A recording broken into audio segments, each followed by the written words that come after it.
Valerie. And I'm Carly, bringing you our FMS News. Please stand for the Pledge of Allegiance. I pledge allegiance to the flag of the United States of America and to the republic for which it stands, one nation, under God, indivisible, with liberty and justice for all. Please remain standing for a moment of silence. You may be seated. Thank you. Quote of the day: if people are doubting how far you can go, go so far that they can't hear them anymore. Teacher announcements. FMS Decade Day. Dress like people or heroes over the decades on February 7th. FMS Superhero Day. February 14th. Dress as your favorite superhero. Ferri Day is February 28th. Wear blue or white. Breakfast and Beauty Drive, February 3rd to April 3rd. All donations are extremely appreciated. Donate non-perishable foods or prepackaged health and beauty items starting from February 3rd to April 3rd. Be a hero for Hasbro from February 3rd to February 28th. Please bring in donations to help Hasbro's Children's Hospital. We're seeking donations in the form of newly purchased items for use in various hospital activity centers. Place donations in designated boxes located in FMS foyer and parent drop-off area. To toddlers, you could bring in rattles or crib monitors. For preschoolers, you could bring in building blocks and baby dolls. For all ages, you could always bring in gift cards, backpacks, art supplies. Now to Colin and Nathaniel. Video from Mr. Richards. Fishing in the dark, lying on a banks and counting stars, where the cool grass grows. Down by the river in the full moonlight, we'll be falling in love in the middle of the night, just moving slow. Staying the whole night through, it feels so good to be. So good to be with you tonight, folks. Spring's on the store and the summer's come, they looking long. Waiting on for the time to be right, just to take you along. They're getting ready. Alden with Nicholas A. Ferri Middle School. Friday, March 7th. 7:05 p.m. versus Toronto at the Amica Mutual Pavilion. $22 per person. Ferri Valentine's Day Gram. Send your friends and teachers a Valentine's Day message and candy. Bring $1 to the library to send your Valentine's Day Gram by February 12th. Today's lunch: sweet and sour chicken on February 6th. On February 7th, burger bar.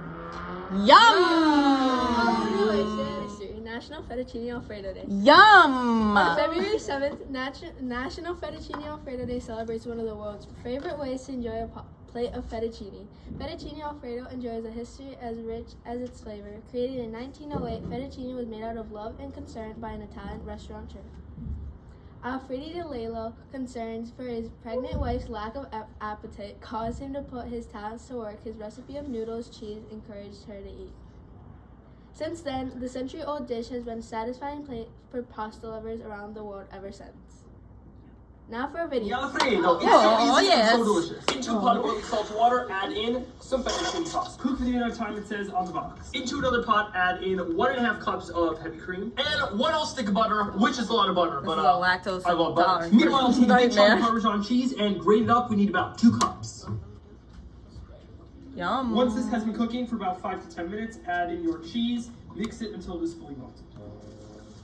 Season with salt and freshly cracked pepper.